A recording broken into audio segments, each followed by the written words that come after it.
안녕하세요. สวัสดีค่ะ 사와디카. สวัสดีค่ะ 오늘 식사가 너무 맛있어서 많이 드셨죠? อาหารกลางวันอร่อยมากๆ ก็เลยกินเยอะกันมากเลยใช่ไหมคะ 그래서 지금 잠이 제일 잘 올 때예요. ดังนั้นก็เลยเป็นช่วงเวลาที่ค่อนข้างจะง่วงนอนค่ะ 예. 졸리시면 제가 깨워드릴게요. ถ้าเกิดว่าง่วงนะคะ เดี๋ยวอาจารย์จะเป็นคนปลุกเองค่ะ 네, 기도하고 말씀 배우겠습니다. เดี๋ยวเราจะเริ่มต้นในการอธิษฐานและจะเริ่มฟังพระวจนะกันค่ะ 우주 만물을 창조하시고 인간 역사를 다스리시는 살아계신 하나님 아버지 감사합니다. ขอบคุณพระเจ้าพระบิดาผู้ทรงสร้างจักรวาลโลกทั้งปวงและปกครองมวลมนุษยชาติ 이번 성경 세미나를 통해서 성경이 사실인 것과 하나님 살아계심을 배우고 있습니다. เราได้เรียนรู้ผ่านการสัมมนาพระคัมภีร์ของพระองค์ในวันนี้เกี่ยวกับความจริงในพระคัมภีร์ 듣는 영혼들의 마음을 활짝 열어주시고 또 기도 열어주시기를 기도드립니다. เราอธิษฐานขอให้พระองค์ทรงช่วยให้ผู้คนที่มาเข้าร่วมสัมมนาในวันนี้มีการเปิดใจได้ด้วยเถิด 회개하고 복음을 믿음으로 모두가 구원받는 귀한 역사가 일어나기를 원합니다. เราอยากที่จะให้งานของพระเจ้านั้นเกิดขึ้นโดยการที่พระองค์ทรงทำให้ผู้คนได้รับความรอดผ่านการสัมมนานี้ 이 시간 주 성령님께서 함께 하시고 듣는 분들 말씀에 집중할 수 있도록 인도해 주시옵소서. ในชั่วโมงนี้ขอพระองค์ทรงนำให้การฟังนี้เป็นไปได้ด้วยดีและขอฝากทุกสิ่งทุกอย่างไว้กับองค์พระผู้เป็นเจ้า 우리를 사랑하시는 예수님 이름으로 기도드렸습니다. เราอธิษฐานในพระนามองค์พระเยซูคริสต์ผู้ทรงรักเรา 아멘.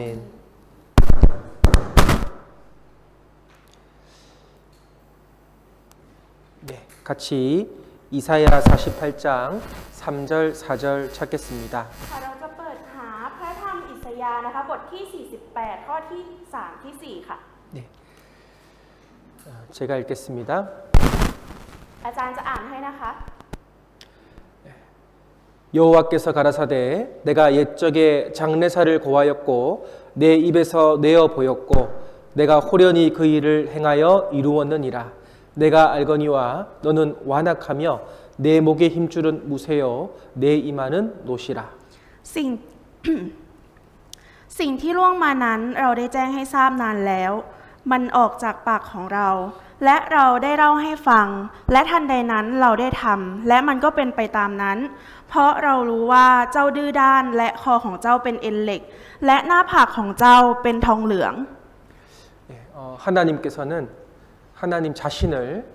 스스로 보이시는 방법이 역사입니다. ค่ะก็สิ่งที่เป็นหลักฐานให้กับพระเจ้านะคะว่าพระองค์ทรงมีพระชนอยู่จริงเนี่ยก็คือประวัติศาสตร์ค่ะ 지난 시간 배운 것처럼 하나님은 이스라엘을 하나님이 택했습니다. อย่างที่เราได้เรียนกันไปในชั่วโมงที่ผ่านมานะคะว่าประเทศอิสราเอลเนี่ยเป็นประเทศที่ถูกพระเจ้าเลือกนั่นเองค่ะ 그리고 그 이스라엘의 역사를 성경에 미리 기록하시고 그 예언을 그대로 이루어 가십니다. และพระองค์นะคะก็ได้ทรงมีการบันทึกเกี่ยวกับประวัติศาสตร์ของอิสราเอลนะคะไว้ล่วงหน้า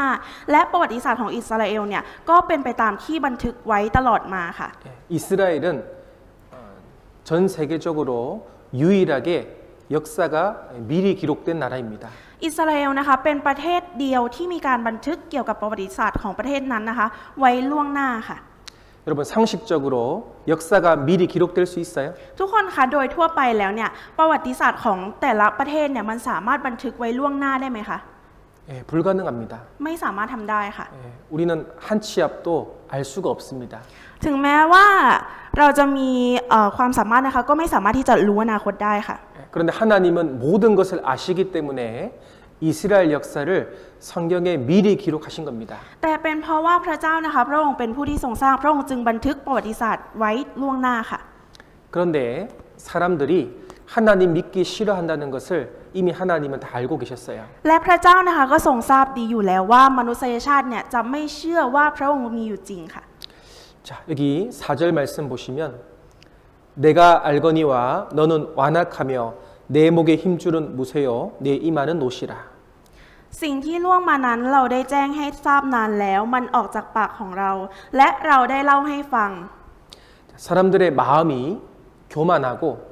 딱딱해서 하나님 거절할 것을 미리 말씀하신 겁니다. คือพระองค์นะคะได้บันทึกไว้ล่วงหน้าแล้วเพราะว่าพระองค์เนี่ยทรงรู้จิตใจของมนุษย์ว่าเป็นจิตใจที่แข็งกระด้างและดื้อด้านค่ะ 그래서 하나님을 믿게 하시려고 역사를 미리 기록해 두신 거죠. ดังนั้นนะคะพระองค์จึงได้มีการบันทึกประวัติศาสตร์ไว้ล่วงหน้าเพื่อที่ว่าเราเนี่ยจะสามารถเชื่อในเรื่องของพระองค์ได้ 여러분 성경의 3분의 1이 예언으로 이루어져 있습니다. ทุกคนนะคะใน1 ใน 3ของพระคัมภีร์เนี่ยมีการเป็นคำพยากรณ์เนี่ยเป็นส่วนหนึ่งค่ะ 예언은 인간이 하나님을 믿게 하려고 주신 거죠. คำพยากรณ์นั้นนะคะเป็นการที่พระองค์เนี่ยจะ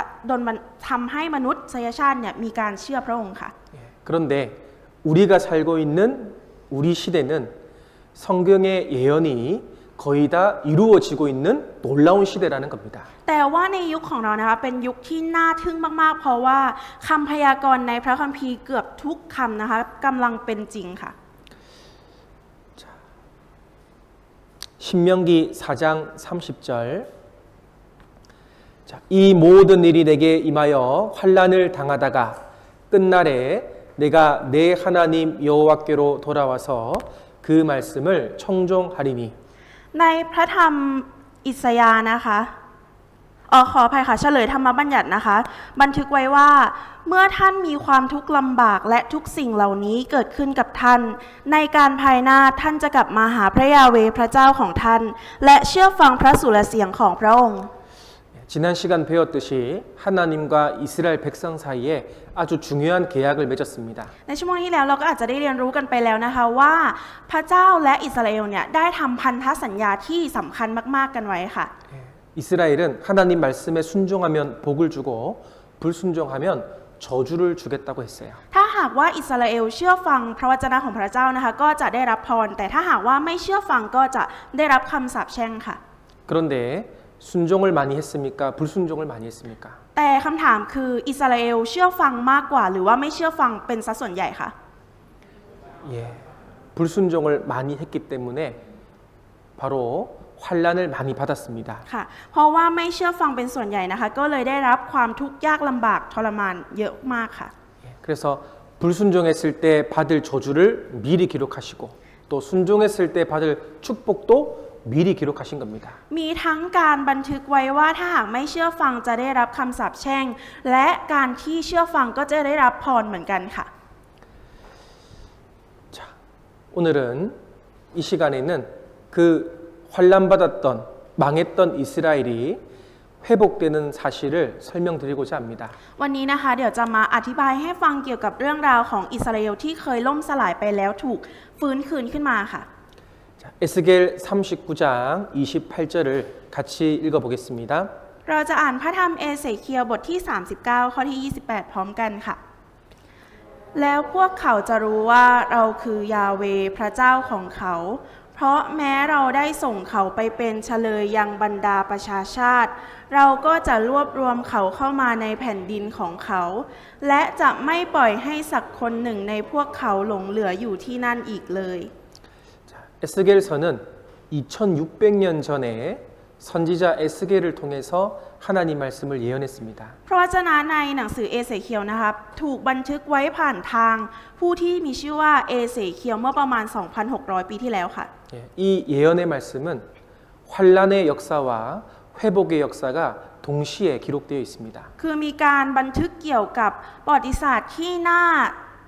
สยดสยองและประวัติศาสตร์ที่ดีในเวลาเดียวกันค่ะ 자, 전에는 내가 그들로 사로잡혀 열국에 다 뿔뿔이 흩어졌습니다. บอกไว้ว่าแล้วพวกเขาจะรู้ว่าเราคือยาเวห์นะคะใน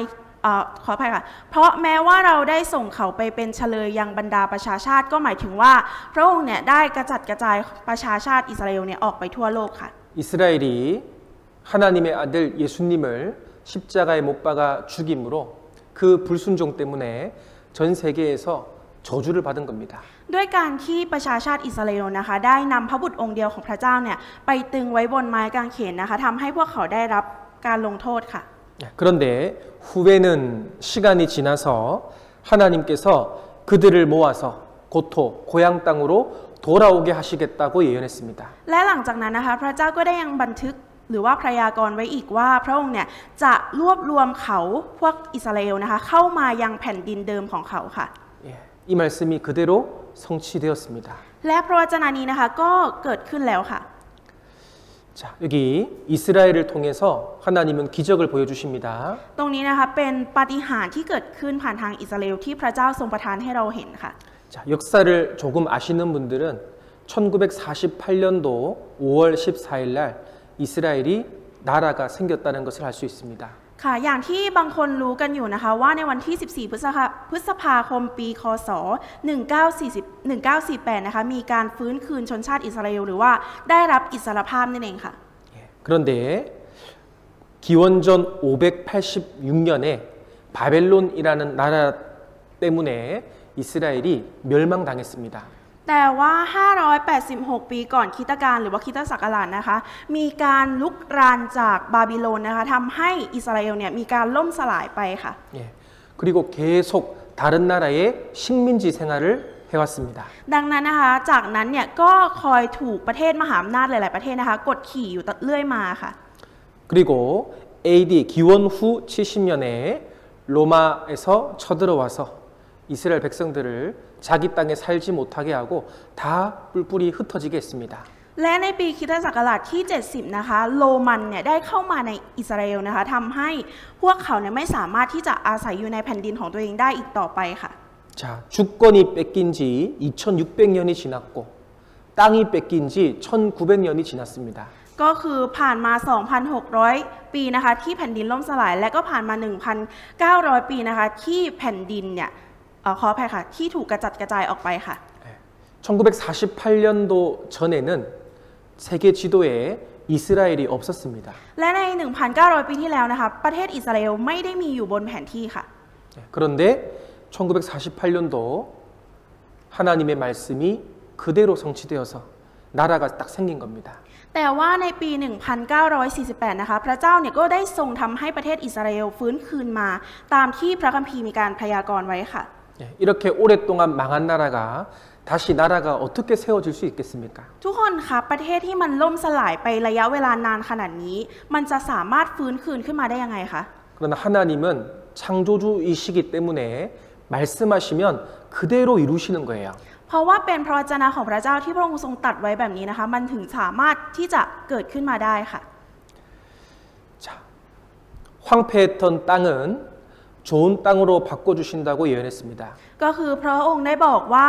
แผ่นดินที่เคยทรุดโทรมนะคะจะกลายเป็นแผ่นดินที่อุดมสมบูรณ์ค่ะ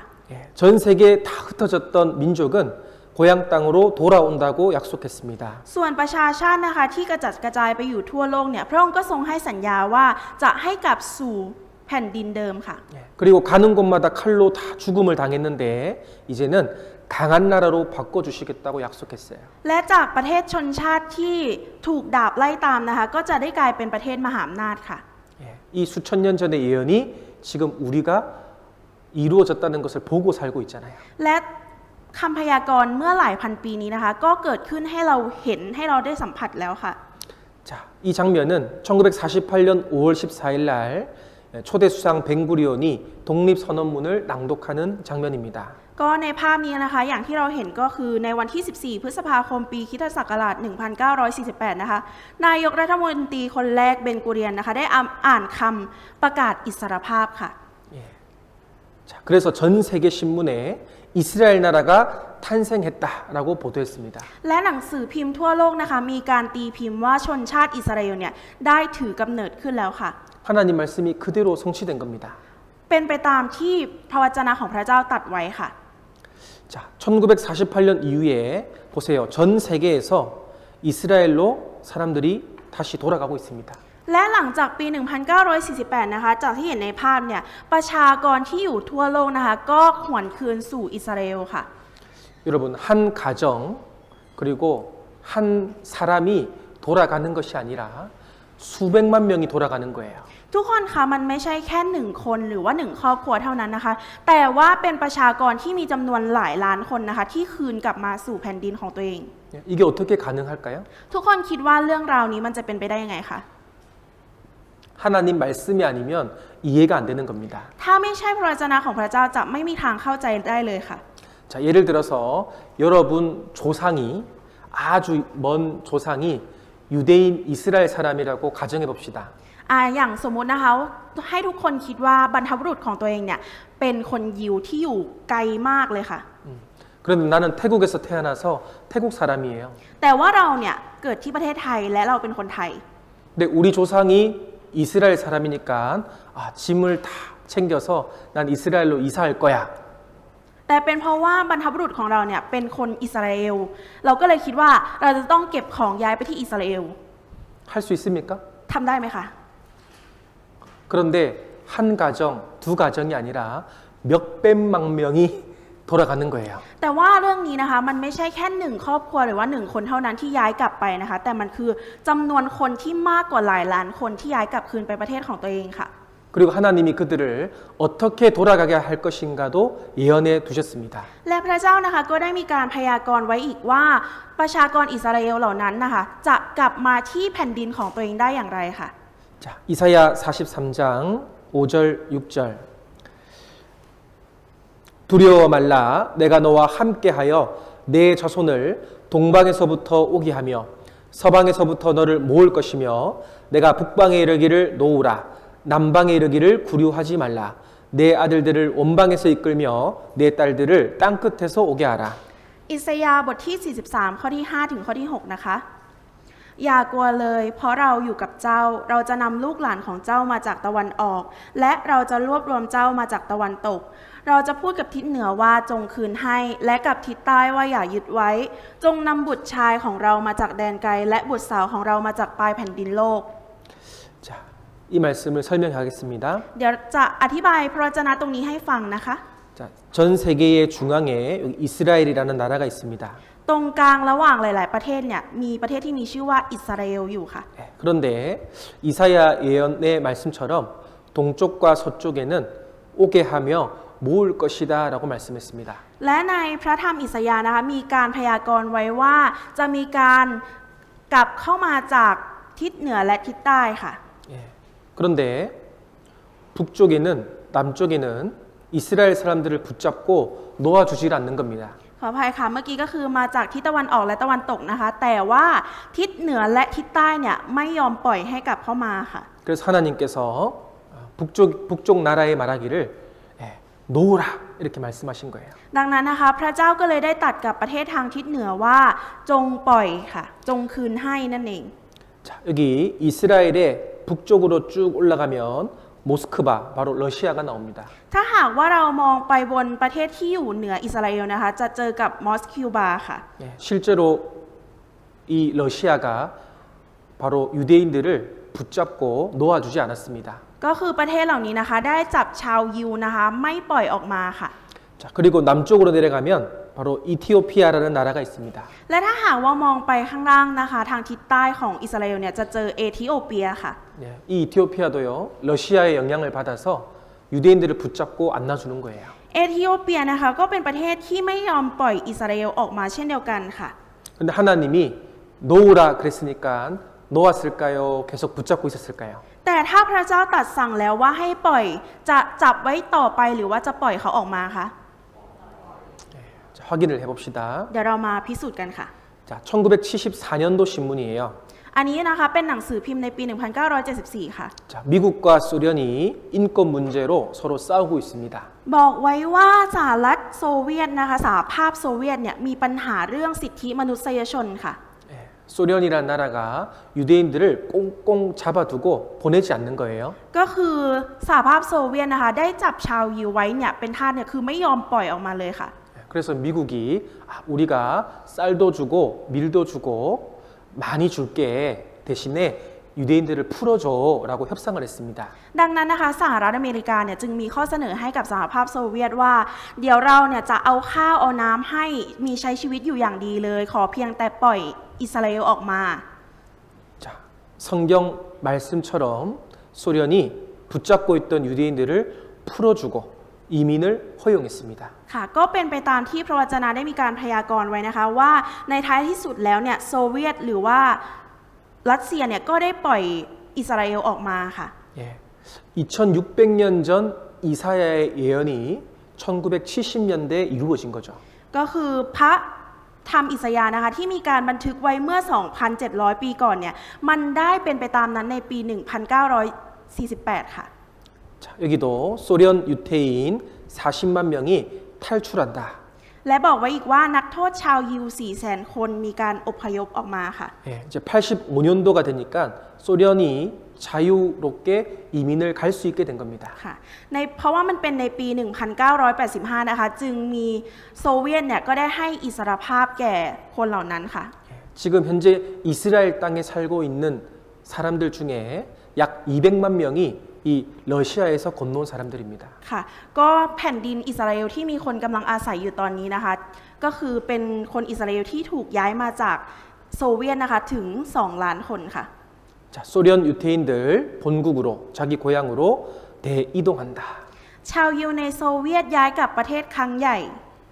자, 하나님 말씀이 그대로 이루어지고 있는 거예요. ตอนนี้นะคะกำลังเป็นไปตามที่พระวจนะของพระเจ้าได้พยากรณ์ไว้ค่ะ 예, 이스라엘에 누가 몰려들고 있어요? บอกไว้ว่าชาวยิวมารวมตัวกันที่ไหนคะ 예, 하나님의 백성들이 자기 땅으로 돌아오고 있습니다. ก็คือตอนนี้นะคะประชาชาติหรือว่าประชากรของพระเจ้าเนี่ยกำลังกลับมายังแผ่นดินของตัวเองอยู่ค่ะ 자, 그리고 6절 아까 읽었던 말씀에 남방에 이르기를 구류하지 말라, 붙잡지 말라고 했어요. แล้วก็พระวจนะที่เราได้อ่านไปเมื่อสักครู่นะคะที่บอกว่าทิศใต้เนี่ยพระองค์ได้ตรัสกับทิศใต้ว่าอย่ายึดไว้ค่ะ 네. 자, 여기 검은 유태인 이티오피아 남쪽에 이 흑인들을 이제 풀어주는 겁니다. ตอนนี้นะคะชาวยิวผิวดำนะคะที่อยู่ในประเทศเอธิโอเปียเนี่ยได้มีการถูกปลดปล่อยออกมาแล้วค่ะ 예. 자, 여기 모세 작전이라고 해서 유태인들, 이티오피아 유태인들을 이스라엘로 다 데리고 오는 거예요. รัฐบาลอิสราเอลนะคะได้ดำเนินการปฏิบัติการในปฏิบัติการโมเสสนะคะได้นำคนที่อยู่ในเอธิโอเปียเนี่ยชาวยิวผิวดำออกมาจากเอธิโอเปียค่ะกลับสู่อิสราเอล 자, 역사가 성경의 예언대로 그대로 흘러갑니다. ประวัติศาสตร์และพระคัมภีร์นะคะตอนนี้กำลังเป็นไปอย่างตรงกันค่ะและเป็นไปตามนั้นค่ะ 자, 솔로몬 작전이라고 해서요. 비행기를 태워서요. 비행기 의자를 다 뜯어서 24시간 안에 18,000명을 자기 땅으로 돌려보냈습니다. และมีอีกปฏิบัติการหนึ่งนะคะที่มีชื่อเรียกว่าปฏิบัติการโซโลมอนนะคะก็มีการนำเครื่องบินเนี่ยเอาที่นั่งออกและสามารถบรรจุคนไปได้ถึง 18,000 คนเลยทีเดียวค่ะ 예, 세상은 깜짝 놀랐죠. คือเป็นสิ่งที่โลกน่าทึ่งมากเลยใช่ไหมคะ 이게 무슨 일이지? 왜 갑자기 다 돌아갈까? ทำไมมันถึงเกิดเหตุการณ์แบบนี้ขึ้นทำไมอยู่ๆถึงกลับประเทศของตัวเอง 예, 바로 세상 사람들에게 하나님의 존재를 알리는 겁니다. ก็เป็นการที่จะบอกกับคนในโลกว่านี่คือแผนงานของพระเจ้าค่ะ 자, 2020년도 코로나 기간에도 3,000명의 에티오피아 유대인들이 돌아갔습니다. ค่ะและในปี 2020 นะคะที่มีโควิดเนี่ยก็มีการอพยพคนจากเอธิโอเปียเนี่ยกลับไปอิสราเอลค่ะ 예, 2022년도 러시아 우크라이나 전쟁할 때도 많은 사람들이 유태인들이 돌아왔습니다. ค่ะและในปี 2022 ที่เกิดสงครามระหว่างอิสราเอลกับเอธิโอเปียนะคะก็มีการขนย้ายประชากรเนี่ยออกมาค่ะมีการอพยพค่ะ 예, 지금도 뉴스나 신문을 보면 전 세계 사는 유대인들이 조금씩 돌아가고 있죠. ตอนนี้ถ้าหากว่าเราดูข่าวนะคะทั่วโลกเนี่ยคนอิสราเอลเนี่ยกำลังค่อยๆทยอยอพยพกลับมายังแผ่นดินบ้านเกิดของตัวเองค่ะ 자, 에스겔 36장 24절 같이 읽겠습니다. เราจะอ่านพระธรรมเอเสเคียลบทที่ 36 ข้อที่ 24 พร้อมกันค่ะ เพราะว่าเราจะนำพวกเจ้าออกมาจากท่ามกลางประชาชาติทั้งหลาย และรวบรวมเจ้ามาจากทุกประเทศ แล้วนำเจ้าเข้ามาในแผ่นดินของเจ้าเอง 자, 하나님께서는 여러 나라 중에서 너희를 모아서 데리고 이스라엘 땅으로 들어가겠다 약속했습니다. พระเจ้านะคะพระองค์ได้ทรงให้พระสัญญาว่าพระองค์จะทรงรวบรวมชาวอิสราเอลจากทั่วทั้งโลกเนี่ยค่ะให้กลับมายังแผ่นดินของเจ้าเองค่ะ 여러분 2,600년 전 예언이 지금 이루어졌습니까? 안 이루어졌습니까? ทุกคนคะแล้วคำพยานที่พยากรณ์เนี่ยที่ถูกบันทึกไว้เมื่อ 2,600 ปีที่แล้วตอนนี้มันเกิดขึ้นแล้วหรือว่ายังไม่เกิดขึ้นคะ 목소리가 밥을 많이 드셨는데 왜 이렇게 작아요? เรากินข้าวไปตั้งเยอะทำไมเสียงเราได้แค่นี้คะ 이루어졌어요? มันเกิดขึ้นหรือยังคะ 정말 놀랍지 않습니까? ไม่ตกใจสักหน่อยนะคะ 사람이 할 수 있는 일이 아닙니다. คือมันเป็นสิ่งที่มนุษย์อย่างเราเนี่ยค่ะไม่สามารถที่จะทำให้มันเกิดขึ้นได้ 자, 여기 빨간색 말씀. 흩은 열방 가운데서 모아내고 이스라엘 땅으로 너희에게 주리라 하셨다 하라. ตรงนี้นะคะในตัวหนังสือสีแดงพระธรรมเอเสเคียลบทที่11ข้อที่17นะคะบันทึกไว้ว่า และจะชุมนุมพวกเจ้าจากประเทศที่เจ้ากระจัดกระจายไปอยู่นั้น และเราจะมอบแผ่นดินอิสราเอลให้พวกเจ้า 자, 이 에스겔서를 기록할 당시는 이스라엘 민족이 망해서 나라가 없었습니다. ตอนนี้นะคะเอเสเคียลที่มีการบันทึกพระคัมภีร์ตอนนี้นะคะคือประเทศอิสราเอลตอนนั้นเนี่ยได้ล่มสลายไปแล้วค่ะ 그런데 하나님이 백성들을 다 모아서 이스라엘 땅을 다시 너희에게 줄게 약속했어요. แต่ว่าในขณะนั้นนะคะพระเจ้าก็ได้ทรงให้พระสัญญาว่าพระองค์เนี่ยจะทรงรวบรวมประเทศของเจ้าให้กลับมาเป็นอย่างดังเดิม 그런데 500년이 지나도 1000년이 지나도 이스라엘 땅을 하나님이 안 주시는 거예요. แต่ว่าไม่ว่าเวลาจะผ่านไป500ปีผ่านไป1,000 ปี พระเจ้าก็ยังไม่ได้ประทานประเทศอิสราเอลให้กับพวกเขาค่ะ 그래서 사람들이 에이 성경 거짓말이네 하나님 거짓말이야 라고 얘기했습니다. ดังนั้นนะคะผู้คนก็เลยพูดว่าโอ๊ยพระเจ้าไม่มีอยู่จริงหรอกพระเจ้าไม่ให้ทำตามสัญญาของตัวเอง 그런데 1948년 5월 14일에 이 말씀이 그대로 이루어졌습니다. แต่ว่านะคะอยู่ๆวันหนึ่งวันที่14พฤษภาคมในปี 1948 เนี่ยประเทศอิสราเอลนะคะก็ได้ประกาศอิสรภาพตามที่พระวจนะได้พยากรณ์ไว้ค่ะ 자, 이스라엘은 하나님의 시계다라고 했습니다. บอกไว้ว่าประเทศอิสราเอลนะคะเป็นนาฬิกาของพระเจ้าค่ะ 자, 이스라엘을 보면 하나님 살아계심을 확실하게 알 수 있습니다. ถ้าหากว่าเราดูที่ประเทศอิสราเอลนะคะเราจะสามารถมั่นใจได้ว่าพระเจ้ามีอยู่จริงค่ะ 자, 우리 오전 시간에 배웠듯이 이스라엘은 하나님의 증인이라고 합니다. ก็ที่เราได้เรียนกันเมื่อเช้านะคะที่พระองค์ทรงเลือกอิสราเอลเป็นพยานค่ะ 예. 여러분 교통사고의 증인은 교통사고를 설명할 수 있어요. ทุกคนคะพยานในเหตุการณ์อุบัติเหตุเนี่ยสามารถพยานเล่าเหตุการณ์ที่เกิดขึ้นได้ค่ะ 예. 자, 하나님의 증인 이스라엘은 하나님을 설명할 수 있습니다. และพยานของพระเจ้าซึ่งก็คืออิสราเอลนะคะสามารถพยานเกี่ยวกับพระเจ้าได้ค่ะ 예. 그래서 우리는 이스라엘 역사를 배우고 있는 거예요. ดังนั้นนะคะในตอนนี้เรากำลังเรียนรู้ผ่านทางประวัติศาสตร์ของอิสราเอลค่ะ 자, 이사야 60장 22절 말씀에 그 작은 자가 천을 이루겠고 그 약한 자가 강국을 이룰 것이라 때가 되면 나 여호와가 속히 이루리라. อิสราเอลบทที่60ข้อที่22นะคะบันทึกไว้ว่าผู้เล็กน้อยที่สุดจะกลายเป็นตระกูลและผู้เล็กจิ๋วที่สุดจะเป็นประชาชาติอันมีอานุภาพเราเองคือยาเวห์ถึงเวลานั้นเราจะเร่งให้เกิดขึ้น 예, 항상 망했던 약했던 이스라엘이 지금 21세기 최고의 힘이 센 나라가 되었습니다. ก็ประเทศที่เคยล่มสลายเป็นระยะเวลาหลายปีนะคะแต่ว่าในศตวรรษที่ 21 นี้ประเทศอิสราเอลได้กลายเป็นประเทศมหาอำนาจระดับโลกค่ะ 예, 여기 이스라엘이란 나라는 되게 작은 나라예요. ประเทศอิสราเอลนะคะจริงๆแล้วเป็นประเทศที่ค่อนข้างเล็กมากๆค่ะ 그런데 이 주위에 이스라엘을 둘러싸고 있는 이 빨간색 국가들은 아랍 국가들입니다. แต่ว่าประเทศเหล่านี้นะคะที่อยู่ล้อมรอบอิสราเอลตรงนี้เรียกว่าอาหรับค่ะ 그동안 전쟁을 많이 했습니다. ในตอนนั้นนะคะในระหว่างสงครามเนี่ยมีการสู้รบกันเยอะมากค่ะ 지금도 전쟁을 하고 있잖아요. ตอนนี้เองก็เช่นเดียวกันค่ะสงครามก็มีเยอะมากเหมือนกัน 그런데 이 작은 나라가 이 큰 나라들을 지금까지 어떻게 이길 수 있을까요? แต่ทุกท่านคิดว่าประเทศที่เล็กแบบนี้ค่ะมันจะสามารถเอาชนะประเทศใหญ่ๆแบบนั้นได้ยังไงคะ 상식적으로는 이해가 안 되는 거예요. ในความเป็นจริงเราไม่สามารถเข้าใจได้เลยค่ะ 바로 하나님께서 강국이 되겠다라고 약속하셨잖아요. ก็คือเป็นไปได้เพราะว่าพระเจ้าได้ทรงให้พระสัญญากับอิสราเอลค่ะให้กลายเป็นประเทศมหาอำนาจ 자, 여기 이스라엘이 핵무기가요 너무 많습니다. ตรงนี้นะคะมีที่อิสราเอลนะคะมีอาวุธนิวเคลียร์เยอะมากๆค่ะ 자, 그리고 자,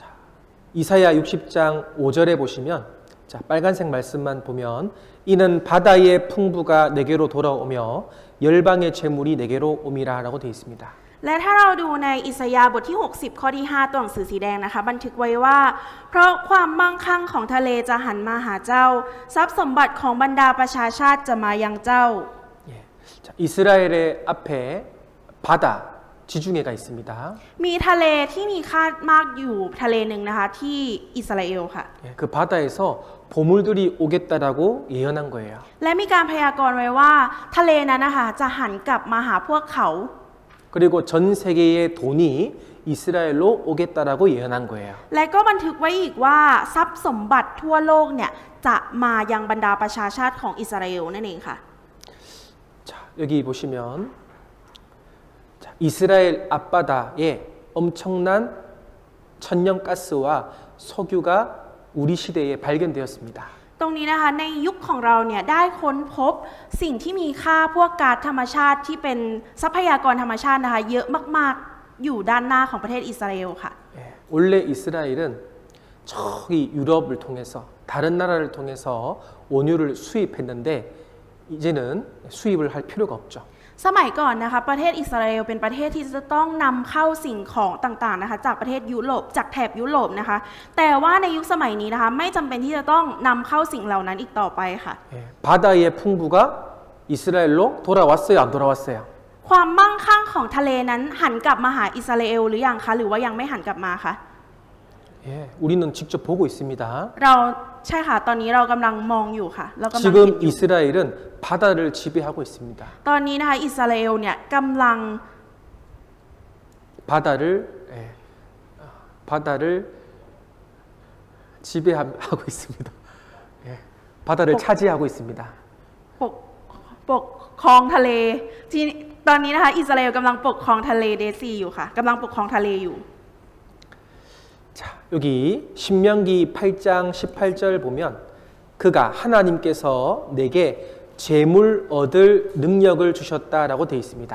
ตรงนี้นะคะในเฉลยธรรมบัญญัตินะคะบทที่ 8 ข้อที่ 17 18นะคะบอกไว้ว่าตรงนี้นะคะ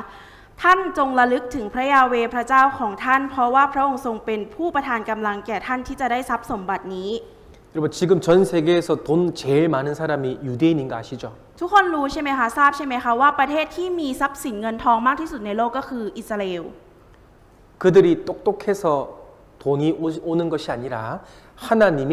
재물 얻을 능력을 주셨다라고 돼 있어요. คือไม่ใช่ว่าพวกเขามีความสามารถหรือว่าฉลาดถึงหาเงินได้เยอะมากขนาดนั้นนะคะแต่เป็นเพราะว่า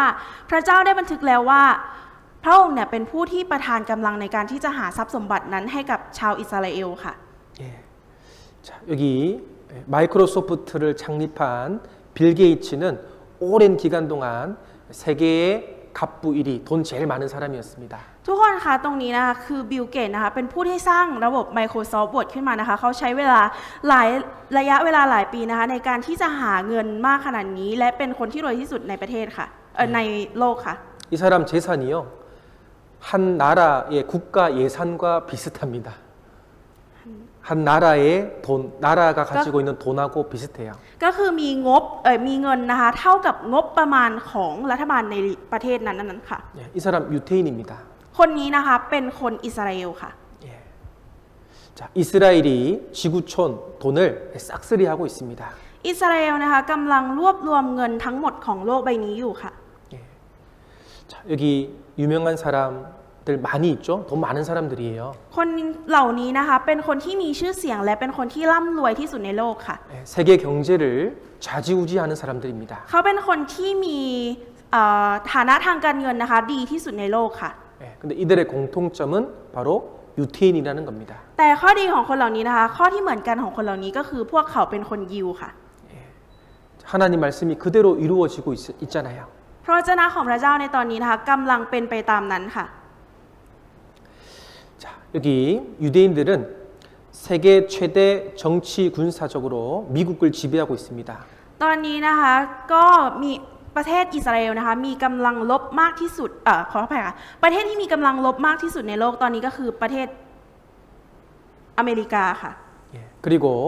세계 에너지 석유를 다 지배하고 있습니다. และประเทศอิสราเอลนะคะเป็นประเทศที่ปกครองพลังงานของโลกมากที่สุดค่ะ 그리고 세계 식량을 다 붙잡고 있습니다. และพวกอาหารหรือว่าทรัพยากรในโลกนะคะก็คือเป็นอิสราเอลนี่เองที่กำลังปกครองอยู่ค่ะ 예, 그리고 세계 언론을 다 쥐어쥐고 있습니다. และก็นะคะกำลังปกครองข้อมูลข่าวสารของโลกใบนี้อยู่ค่ะ 그리고 전 세계 금융시장 돈도 다 지배하고 있습니다. และกำลังปกครองการเงินของโลกใบนี้อยู่ด้วยเช่นกันค่ะ 예. 자, 우리는 하나님 말씀이 지금 이루어지는 시대를 직접 눈으로 보고 있잖아요. ตอนนี้นะคะเรากำลังมองเห็นด้วยตาของตัวเองว่าพระวจนะของพระเจ้าเนี่ยเกิดขึ้นแบบไหนค่ะ 자, 여기 전 세계 시장, 예, 곡물 시장을 유대인들이 다 잡고 있습니다. ตรงนี้นะคะบอกไว้ว่าเมเจอร์ธัญพืช 5 อย่างนะคะครอบงำตลาดโลกค่ะ 자, 다이아몬드 시장도 유대인들이 88%를 독점하고 있답니다. และตลาดเพชรนะคะถูกผูกขาดโดยพ่อค้าชาวยิวนะคะ 88% เลยทีเดียวค่ะ 자, 그리고 CBS, ABC, MBC 미국의 3대 언론을 유대인들이 다 쥐고 있습니다. และสถานีโทรทัศน์ต่างๆนะคะทั้ง CBS, ABC นะคะ NBC เนี่ยก็เป็นบริษัทของชาวยิวทั้งนั้นค่ะ 그리고 미국의 영화 할리우드 시장도 유대인들이 다 잡고 있습니다. และฮอลลีวูดนะคะทางภาพยนตร์ของสหรัฐอเมริกาเนี่ยก็มีอิทธิพลของชาวยิวปกครองอยู่ค่ะ 자, 여러분이 컴퓨터를 해도 다 유대인의 손을 거친 거예요. และคอมพิวเตอร์ที่เรากำลังใช้งานอยู่เนี่ยก็เป็นของคนชาวยิวที่ประดิษฐ์คิดค้นขึ้นมาค่ะ 여러분이 커피를 마셔도 그 커피는 유대인들이 만든 것이 대부분입니다. และส่วนใหญ่นะคะกาแฟที่เราดื่มเนี่ยก็เป็นกาแฟที่มาจากชาวยิวทั้งนั้นค่ะ 예, 지금 전 세계가 유대인들이 장악하고 있습니다. ตอนนี้นะคะทั่วทั้งโลกเนี่ยประเทศยิวหรือว่าชาวยิวหรือว่าประเทศอิสราเอลเนี่ยกำลังปกครองอยู่ค่ะ 자, 하나님 말씀대로 이스라엘이 회복되었어요, 안 되었어요? แล้วประเทศอิสราเอลเนี่ยได้รับการฟื้นคืนตามพระวจนะของพระเจ้าแล้วหรือยังว่าไม่ได้รับการฟื้นคืนคะ 예, 회복되었죠? ฟื้นคืนแล้วใช่ไหมคะ 예, 이것은 성경이 사실이며 하나님 살아 계신다는 것을 알려주는 거잖아요. สิ่งนี้นะคะเป็นสิ่งที่กำลังบอกเราว่าพระวจนะเป็นความจริงและพระเจ้ามีพระชนอยู่จริงค่ะ 자, 그리고 여호와께서 너의 칭찬과 명예와 영광으로 그 지으신 모든 민족 위에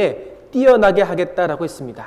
ตรงนี้นะคะในเฉลยธรรมบัญญัติบทที่ 26 ข้อที่ 19 บันทึกไว้ว่า และว่าพระองค์จะทรงตั้งท่านขึ้น ให้สูงเหนือบรรดาประชาชาติ ซึ่งพระองค์ได้ทรงสร้างในเรื่องการสรรเสริญชื่อเสียงและเกียรติยศค่ะ 예, 유대인들에게 뛰어난 머리도 주시고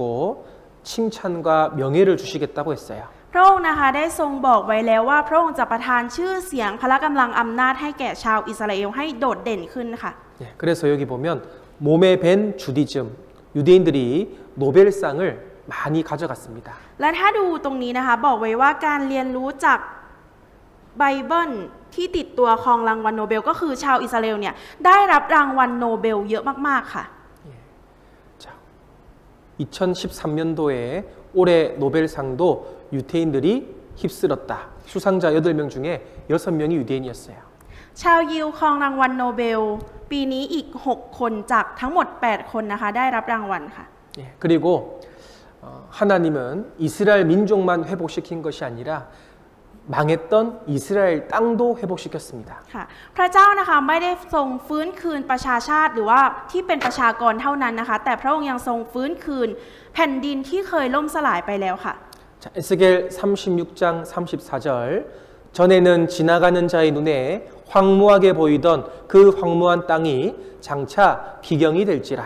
เอเสเคียวบทที่ 36 ข้อที่ 34 นะคะบันทึกไว้ว่าแผ่นดินที่รกร้างจะได้รับการไถและจะไม่เป็นที่ร้างเปล่าเช่นที่เคยปรากฏแก่สายตาของผู้ผ่านไปมา 자, 2000년 동안 이스라엘이 저주받을 때 이스라엘 땅은 완전히 사막이었습니다. คือเป็นระยะเวลา 2,000 ปีนะคะที่แผ่นดินของอิสราเอลเนี่ยได้กลายเป็นทะเลทรายค่ะ 예, 이 땅을 보고 하나님 말씀 장차 기경이 된다는 말씀을 믿을 수가 없는 거예요. คือพอเห็นแผ่นดินที่เป็นแบบนี้แล้วนะคะเราจะไม่สามารถที่จะเชื่อพระวจนะของพระเจ้าได้เลยค่ะ 그런데 하나님은 명령했습니다. 산들에게 명령했습니다. แต่ว่านะคะพระองค์ได้ทรงตรัสสั่งค่ะ 자, 같이 읽어볼까요? เรามาอ่านพร้อมกันนะคะ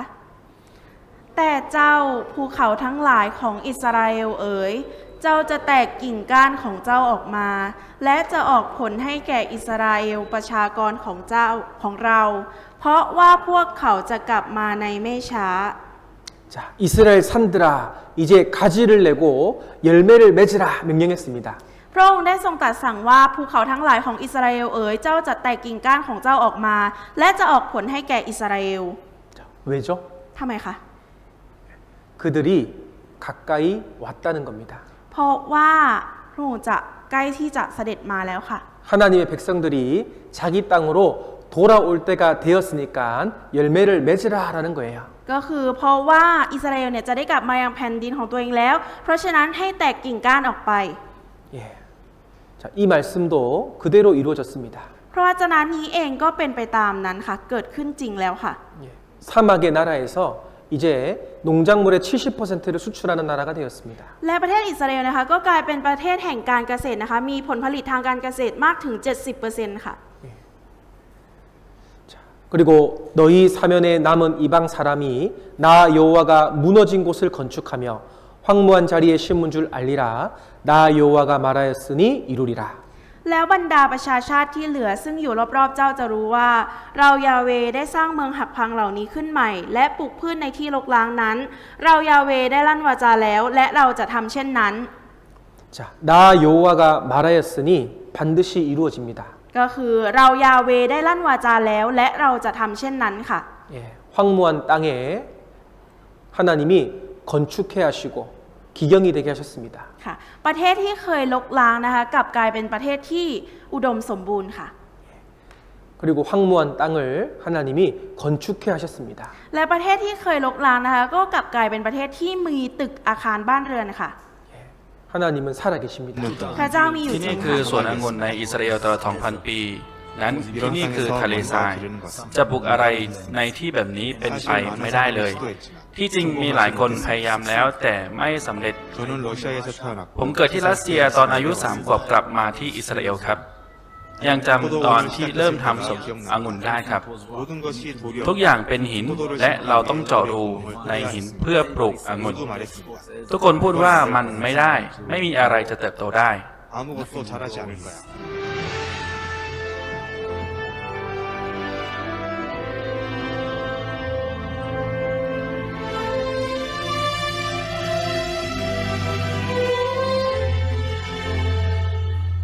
이것은 우리가 이해할 수 สิ่งนี้ไม่ใช่เรื่องที่เราจะเข้าใจได้ 있는 땅을 바꾸고 เราไม่ได้เปลี่ยนดินหรือนำดินใหม่มา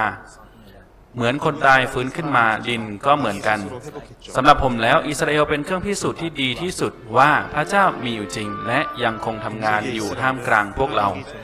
หลักฐานที่ดีกว่านี้ไม่สามารถที่จะหามาได้ครับ 일하신다는 최고의 증거입니다.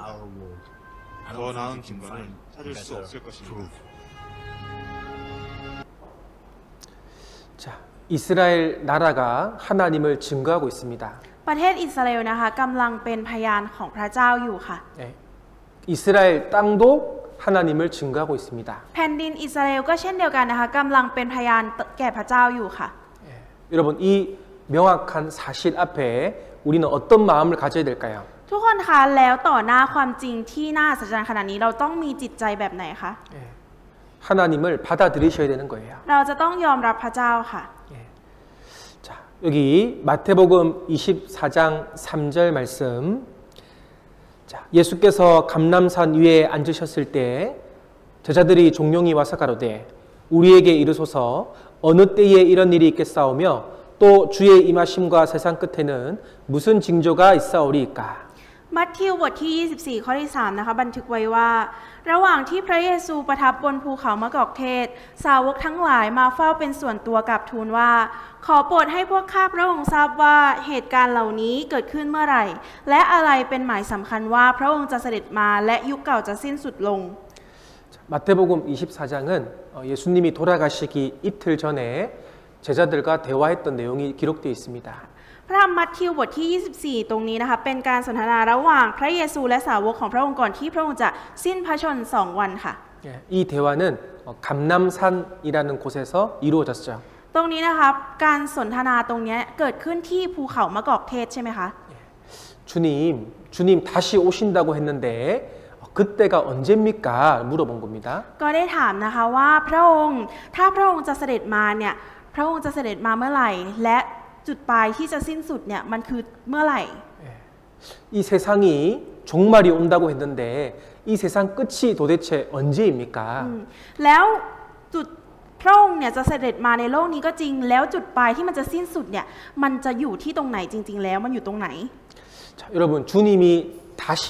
예수님이 다시 오신다는 것을 우리는 재림이라고 말합니다. ทุกคนคะการที่พระเยซูจะเสด็จมาอีกครั้งหนึ่งนะคะเราเรียกว่าการเสด็จกลับมาค่ะ 자, 여기 보시면 2000년 전에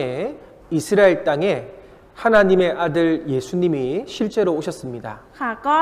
ตรงนี้นะคะในเมื่อประมาณ 2,000 ปีที่แล้วนะคะพระเยซูเนี่ยได้เสด็จมาอย่างโลกใบนี้ค่ะ 근데 그는 죽으시고 부활하셔서 하늘로 다시 올라가셨죠. แต่ว่าในตอนนั้นนะคะพระองค์ก็ทรงสิ้นพระชนม์และทรงเสด็จกลับคืนสู่สวรรค์ค่ะ 그리고 지금 시간이 많이 지났습니다. แต่ว่าตอนนี้นะคะระยะเวลาเนี่ยมันผ่านมาเยอะมากแล้วค่ะ 그런데 하나님 말씀에 그 예수님이 다시 오시겠다고 약속하셨습니다. และพระเจ้านะคะได้ทรงตรัสพระวจนะที่เป็นสัญญาไว้นะคะว่าพระองค์เนี่ยจะเสด็จกลับมายังแผ่นดินโลกอีกครั้งหนึ่งค่ะ 그래서 제자들이 너무 궁금해서 주님 다시 오실 때 어떤 일들이 일어납니까? 물어본 거죠. ดังนั้นนะคะพวกสาวกก็เลยถามพระองค์ไปว่าถ้าพระองค์จะเสด็จมาเนี่ยมันจะเกิดอะไรขึ้นมันจะมีหมายสำคัญอะไรบอกเรา 자, 여기 징조라는 것을 좀 배워보겠습니다. ทุกคนคะตรงนี้คือหมายสำคัญนะคะ 자, 하늘에 이렇게 먹구름이 잔뜩 있으면 어떤 징조가 있을까요? ถ้าเกิดว่าบนท้องฟ้านะคะมีเมฆที่มืดครึ้มแบบนี้มันเป็นหมายสำคัญหรือว่าเป็นการบอกเกี่ยวกับอะไรคะ 비가 많이 올 징조죠. ค่ะเป็นการที่จะบอกว่าฝนกำลังจะตก 자, 이 지진이 났어요. ตรงนี้นะคะมีแผ่นดินไหวค่ะ 무슨 징조입니까? 어떤 일이 일어날까요? เกิดอะไรขึ้นคะ 건물이 무너질 징조죠. ก็คือเป็นลักษณะที่บอกว่าตึกเนี่ยมันล้มลงค่ะ 자, 여기 임산부가 배가 너무 아픕니다. 무슨 징조일까요? ตรงนี้นะคะคุณแม่เนี่ยที่กำลังตั้งครรภ์เนี่ยปวดท้องมากๆเป็นสัญญาณกำลังบอกอะไรคะ 아기가 나올 징조입니다. กำลังจะคลอดลูกนั่นเองค่ะ 자, 우리는 이 징조를 통해서 무슨 일이 일어날지를 알 수 있습니다. เรานะคะสามารถรู้ได้ว่าจะเกิดเหตุการณ์อะไรขึ้นผ่านทางลางบอกเหตุหรือว่าหมายสำคัญนั่นเองค่ะ 예수님께서 25장까지 길게 아주 길게 예수님 다시 오시고 마지막 때 어떤 일이 있을 것인지를 자세히 기록해 두셨습니다. พระองค์นะคะได้ทรงบันทึกไว้อย่างละเอียดถึง 25 แผ่นนะคะว่าพระองค์จะเสด็จกลับมาได้อย่างไรและเกิดอะไรขึ้นบ้างค่ะ 자, 여기 첫 번째 징조가 바로 종교적 타락을 얘기하고 있습니다. ตรงนี้นะคะการหมายเหตุแรกนะคะก็คือจะมีพระคริสต์ปลอมเนี่ยเกิดขึ้นมาค่ะ 자, 마태복음 24장 4절 5절 같이 읽겠습니다. เราจะอ่านพระธรรมมัทธิวบทที่ 24 ข้อที่ 4 ถึงข้อที่ 5 พร้อมกันค่ะ พระเยซูตรัสตอบว่าระวังให้ดีอย่าให้ใครล่อลวงพวกท่านเพราะว่าจะมีหลายคนมาโดยอ้างนามของเราและกล่าวว่าเราเป็นพระคริสต์และพวกเขาจะล่อลวงคนเป็นจำนวนมาก 어떤 사람이 나타나서 내가 예수다, 내가 하나님이다라고 하는 사람이 많이 있을 거야. บอกไว้นะคะว่าจะมีคนที่มาโดยอ้างตัวว่าตัวเองเป็นพระคริสต์เนี่ยเยอะมากค่ะ 자, 미혹한다는 말은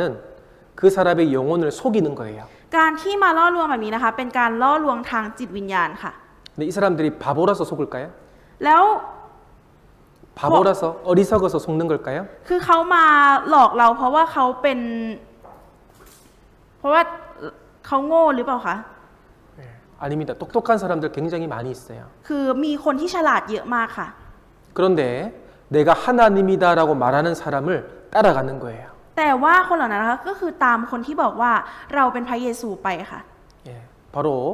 마귀에게 속은 겁니다. ก็คือนี่นะคะเป็นการล่อลวงของมารซาตานค่ะ 자, 여기 대한민국에 자기를 예수라고 하는 사람이 37명이 있었습니다. ที่เกาหลีใต้นะคะมีคนอ้างตัวว่าตัวเองเป็นพระเยซูเนี่ยถึง37 คนค่ะ 예, 여기에 진짜 예수가 있을까요? ทุกคนคิดว่า1ใน37 คนนี้มีใครเป็นพระเยซูตัวจริงไหมคะ 예, 마이미. 자, 이 사람은 우리는 사람을 재림 예수로 믿는다라고 예, 고백까지 했습니다. ตรงนี้นะคะคนนี้นะคะเขาได้สารภาพออกมาว่า พวกเราเชื่อในอันซังฮงว่าเป็นพระเยซูที่กลับชาติมาเกิด 자, 그런데 우리가 성경을 조금만 알면 이 이단에 속지 않습니다. แต่ถ้าหากว่าเราอ่านในพระคัมภีร์เพียงแค่นิดเดียวนะคะถ้าเรารู้พระคัมภีร์เนี่ยเราจะไม่ตกอยู่ในการล่อลวงของศาสนานอกรีดนี้ค่ะ 자, 초림하신 예수님은 사람의 몸으로 이 땅에 오셨습니다. การเสด็จมาครั้งแรกของพระเยซูนะคะคือพระองค์ทรงเสด็จมาในรูปลักษณ์ของมนุษย์ค่ะ 인류를 구원하시기 위해서 오셨어요. พระองค์เสด็จมาเพื่อช่วยมวลมนุษยชาติให้รอดค่ะ 그런데 성경에 다시 오시는 예수님은 사람으로 오시는 게 아닙니다. แต่ว่าพระคัมภีร์นะคะไม่ได้บอกว่าการที่พระเยซูจะเสด็จมาในครั้งที่2เนี่ยพระองค์จะเสด็จมาเป็นมนุษย์ 이 세상을 심판하실 왕으로 오시는 거예요. พระองค์ทรงเสด็จมาเป็นกษัตริย์ที่จะมาพิพากษาโลกใบนี้ค่ะ 예. 그러면 여기 세상에 있는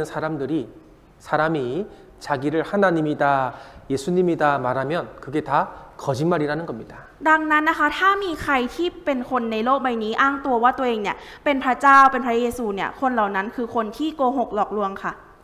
자, 마태복음 24장 7절 말씀에도 민족이 민족을 나라가 나라를 대적하여 일어나겠고 처처에 기근과 지진이 있으리니라고 했습니다. ตรงนี้นะคะในมัทธิวบทที่ 24 ข้อที่ 7 นะคะบันทึกไว้ว่าเพราะว่าประชาชาติจะลุกขึ้นต่อสู้ประชาชาติ ราชอาณาจักรต่อสู้ราชอาณาจักร ทั้งจะเกิดการกันดารอาหารและโรคระบาดอย่างร้ายแรงและแผ่นดินไหวในที่ต่าง 예.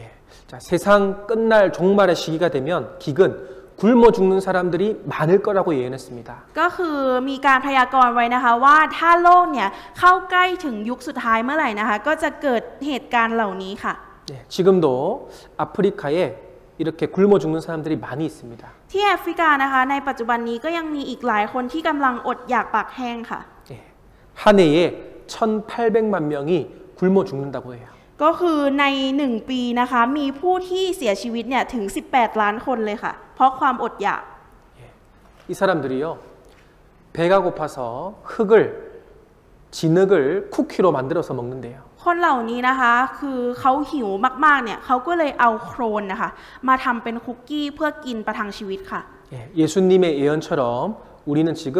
대기근 시대를 살아가고 있습니다. ก็คือเป็นไปตามที่พระองค์ได้ทรงพยากรณ์ไว้นะคะว่าในยุคของเราเนี่ยจะเกิดการกันดารอาหารอย่างหนักค่ะและมันก็เกิดขึ้นจริงค่ะ 예. 자, 그리고 처처의 기근과 그리고 지진이 많이 일어날 거다라고 했습니다. และบอกไว้ว่าจะมีโรคระบาดอย่างร้ายแรงและแผ่นดินไหวในที่ต่างๆค่ะ 예. 자, 여기 공포의 20초 동안 땅이 흔들렸는데요. 온 도시가 쓰레기장으로 변했습니다. ทุกคนคะตรงนี้นะคะเป็นแผ่นดินไหวที่เกิดขึ้นเพียง20 วินาทีเท่านั้นแต่มันสามารถทำให้เมืองทั้งเมืองเนี่ยเป็นแบบนี้ได้ค่ะ 옛날에는요 이런 지진이 많이 없었습니다. ในสมัยก่อนนะคะเหตุการณ์แผ่นดินไหวแบบนี้ค่ะไม่ค่อยมีเกิดขึ้นค่ะ 그런데 우리 시대에 갑자기 지진이 많이 일어나고 있어요. แต่ว่าจู่ๆนะคะในโลกของเราเนี่ยก็เกิดเหตุการณ์แผ่นดินไหวเยอะขึ้นเรื่อยๆค่ะ 예. 자, 지구촌 연쇄적으로 지진이 계속 일어나고 있습니다. บอกว่าทั่วโลกนะคะกำลังหวั่นว่าแผ่นดินไหวเนี่ยจะเกิดขึ้นอย่างต่อเนื่องค่ะ 예. 자, 여기 8.9 강진으로 인해서 많은 사람들이 죽었습니다. ตรงนี้นะคะบอกไว้ว่าแผ่นดินไหวขนาด 8.9 ลิกเตอร์นะคะก็ทำให้เกิดเหตุการณ์สึนามิเป็นมหันตภัยของเอเชียตะวันออกเฉียงใต้ที่เกิดในวันคริสต์มาสค่ะ 예. 2004년도에 인도네시아에 큰 강진이 있어서 30만 명이 죽었습니다. ในปี 2004 นะคะก็เกิดแผ่นดินไหวที่อินโดนีเซียเนี่ยทำให้มีสึนามิทำให้มีคนตายถึง 200,000 คนเลยค่ะ 예. 2008년도에 중국에서 지진이 나서 약 10만 명이 죽었습니다. และในปี 2008 นะคะทำให้คนเสียชีวิตเนี่ย 200,000 คนในปีนั้นค่ะ เพราะว่าแผ่นดินไหวค่ะ 자, 여기 파키스탄도 7.5 대형 지진으로 인해서 많은 사람이 죽었죠. และที่ปากีสถานนะคะเกิดแผ่นดินไหวขนาด 7.5 ลิกเตอร์นะคะทำให้มีคนหลายคนเนี่ยเสียชีวิตค่ะ 왜 우리 시대 지진이 많이 일어날까요? ทำไมในโลกของเราปัจจุบันนี้ค่ะเหตุการณ์แผ่นดินไหวเนี่ยมันเพิ่มมากขึ้นเรื่อยๆค่ะ 예수님이 뭐라고 말씀하셨죠? พระเยซูตรัสไว้ว่าอะไรคะ 주님 다시 오실 때가 되면 지진이 많이 일어날 거라고 했습니다. ก็คือถ้าหากว่าใกล้วันที่พระองค์จะเสด็จกลับมาแล้วเนี่ยแผ่นดินไหวต่างๆเนี่ยจะเกิดขึ้นค่ะ 자, 여기 20세기 들어서 갑자기 지진 횟수가 많이 늘어났죠. ทุกคนคะในปีศตวรรษที่ 20 เนี่ยก็คือมีการเกิดแผ่นดินไหวเนี่ยเฉลี่ยแล้วเยอะมากๆค่ะ 예. 자, 우리 시대 바로 세상 끝이고 주님이 다시 오실 시대라는 것을 알려주는 겁니다. ก็คือเป็นการบอกให้เรารู้ว่าในยุคของเราที่เราอยู่ในปัจจุบันเนี่ยคือยุคสุดท้ายยุคที่พระองค์จะเสด็จกลับมาอีกครั้งหนึ่งค่ะ 자, 그리고 7절에 보시면 민족이 민족을 나라가 나라를 대적하는 전쟁이 많이 일어날 거다라고 예언했습니다. และถ้าเราดูในข้อที่ 7 นะคะมีบอกว่าประชาชาติจะลุกขึ้นต่อสู้ประชาชาติ ราชอาณาจักรต่อสู้ราชอาณาจักรตรงนี้นะคะมีความหมายว่าในโลกเราเนี่ยจะมีการทำสงครามเยอะขึ้นค่ะ 자, 이 말씀대로 지금 전 세계 곳곳에 계속 전쟁이 일어나고 있어요. และเป็นไปตามพระวจนะนี้จริงๆค่ะเพราะว่าทั่วโลกเนี่ยกำลังก่อสงครามเยอะมากๆค่ะ 예. 옛날에는 다른 나라에서 전쟁하면 우리는 잘 몰랐잖아요. 다른 나라에서 전쟁이 일어나면 우리는 잘 몰랐어요. ในสมัยก่อนนะคะถ้าหากว่าประเทศอื่นเขาทำสงครามกันเนี่ยเราไม่รู้หรอกค่ะว่าเขาทำสงครามกัน 예. 그런데 지금은 인터넷이 발달했기 때문에 전쟁이 일어나면 우리가 금방 알 수 있어요. แต่ว่าในสมัยนี้นะคะถ้ามันมีสงครามเนี่ยเราสามารถรู้ได้เลยในทันทีค่ะ 예. ผ่านทางอินเทอร์เน็ตนั่นเอง 자, 러시아와 우크라이나가 전쟁을 계속하고 있습니다. รัสเซียนะคะกับกำลังลบนะคะกำลังทำสงครามอยู่ค่ะ 예. 자, 그리고 이스라엘과 아랍 족속들이 아직도 전쟁을 하고 있습니다. และอิสราเอลกับอาหรับนะคะก็ยังคงต่อสู้ทำสงครามกันอยู่ตลอดมาค่ะ 자, 민족, 종교, 분쟁으로 지구촌이 전쟁 때문에 힘들다라는 거예요. ก็คือมีการบอกว่าโลกโอดโอยด้วยการขัดแย้งทางชนชาติและศาสนาค่ะ 예. 자, 그리고 누가복음 21장 11절에 보면 자, 여기 무서운 일이 있을 것이다라고 했는데 이 무서운 일이 영어 성경에 보면 테러라고 돼 있습니다. และในลูกาบทที่ 21 ข้อที่ 11 นะคะมีบันทึกคำว่าความวิบัติอันน่ากลัวนะคะถ้าดูในฉบับภาษาอังกฤษจะเห็นว่ามันคือคำว่า terror นะคะ 세상 끝날 때가 되면 바로 테러 무서운 일들이 많이 일어날 거다라고 예언한 거예요. ก็คือในพระคัมภีร์นี้มีการบันทึกไว้ว่าถ้ายุคสุดท้ายใกล้จะมาถึงนะคะมันจะเกิดความวิบัติอันน่ากลัวที่หลากหลายมากๆค่ะ 자, 여기 공연장에 공연 보러 갔는데요. 테러가 일어나서 많은 사람들이 죽었습니다. ก็ตรงนี้นะคะเป็นเหตุการณ์ในคอนเสิร์ตมีหนุ่มชาวลิเบียคนหนึ่งนะคะเขาก่อการร้ายในฮอลล์ค่ะ 무서워서 공연장 갈 수 있겠어요? ถ้าเรากลัวแล้วเราจะสามารถออกไปฮอลล์คอนเสิร์ตได้ไหมคะแบบนี้ 예, 학교에서 공부를 하고 있는데 테러가 일어나서 141명이 죽었습니다. มีการก่อการร้ายเกิดขึ้นในโรงเรียนนะคะมีผู้เสียชีวิตมากถึง141คนนะคะ 무서워서 학교 갈 수 있겠어요? เรากลัวมากๆเราจะสามารถไปโรงเรียนได้ไหมคะ 자, 비행기 타려고 공항에 갔는데 테러가 일어나서 50명이 죽었습니다. ก็คืออยู่ที่สนามบินนะคะมีการ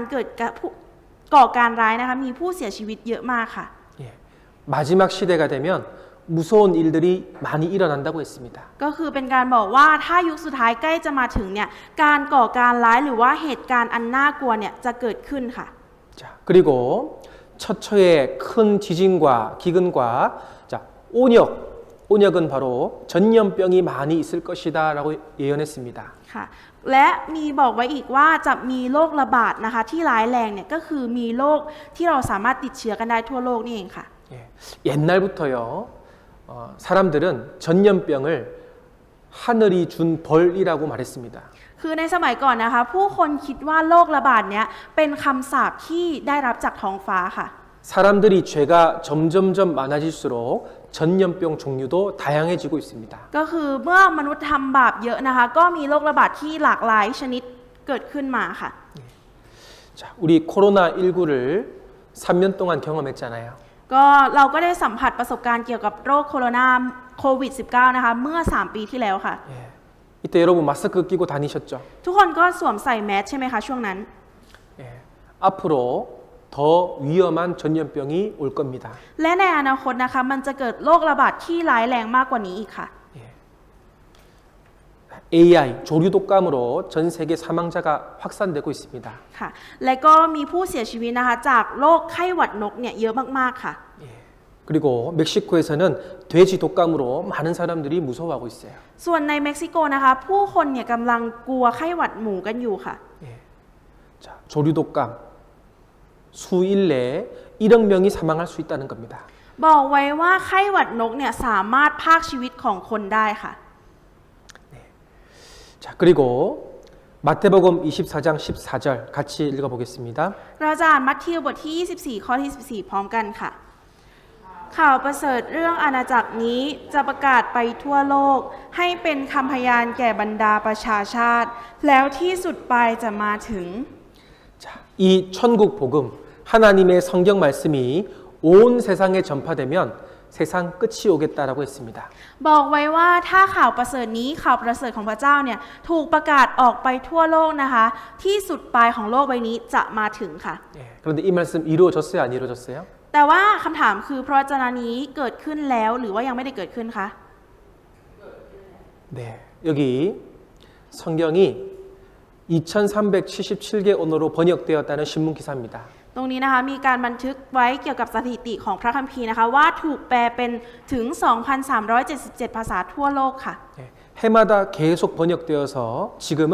3,395개 언어로 번역되었어요. และมีการแปลในมากขึ้นในทุกๆปีนะคะก็เลยตอนนี้มีการแปลไปเป็นถึง 3,395 ภาษาทั่วโลกค่ะ 예, 여러분이 어느 나라를 여행 가든 자기 언어로 된 성경을 읽을 수가 있습니다. ทุกคนคะไม่ว่าเราจะไปเที่ยวที่ประเทศไหนนะคะเราจะพบว่าประเทศนั้นๆเนี่ยมีการแปลพระคัมภีร์เป็นภาษาของตัวเองค่ะ 자, 마태복음 24장 33절에 이와 같이 너희도 이 모든 일을 보거든 인자가 가까이 곧 문 앞에 이른 줄 알라. มัทธิวบทที่ 24 ข้อที่ 33 นะคะบันทึกไว้ว่า เช่นเดียวกันเมื่อท่านทั้งหลายเห็นสิ่งทั้งหมดนี้แล้วก็ให้รู้ว่าพระองค์เสด็จมาใกล้จะถึงประตูแล้ว 자, 여러분 이 모든 일을 우리는 오늘 봤습니다. ทุกคนคะทุกสิ่งทุกอย่างเนี่ยเราได้เห็นกันแล้วในวันนี้ค่ะ 예, 거짓 예수, พระคริสต์ปลอมค่ะ 예, 기근, แผ่นดินไหวค่ะ 지진, ขออภัยค่ะการกันดารอาหารแผ่นดินไหวค่ะ 예, 테러, 무서운 일, เหตุการณ์อันน่ากลัวค่ะสยดสยองค่ะ 예, 전염병. โรคระบาดค่ะ 자, 이 모든 일들이 1900년 전 예수님이 예언하신 내용이에요. เหตุการณ์เหล่านี้นะคะเป็นเหตุพระวจนะที่ถูกพยากรณ์ไว้เมื่อ 1,900 ปีที่แล้วโดยพระเยซูค่ะ 그런데 그 예언이 우리 시대에 그대로 이루어졌어요, 안 이루어졌어요? แต่ว่าคำพยากรณ์เหล่านั้นนะคะมันเกิดขึ้นในยุคของเราแล้วหรือว่ายังไม่เกิดขึ้นคะ 예, 이루어졌잖아요. เกิดขึ้นแล้วค่ะ 무엇을 말합니까? พูดถึงอะไรคะ 성경이 사실이고 하나님 살아계신다는 거잖아요. ก็คือกำลังบอกว่าพระคัมภีร์เนี่ยเป็นความจริงและพระเจ้ามีอยู่จริงค่ะ 예. 자, 10분 휴식하고 이어서 하도록 하겠습니다. เดี๋ยวเราจะพักกัน10 นาทีนะคะแล้วเราจะมาฟังพระวจนะกันต่อค่ะ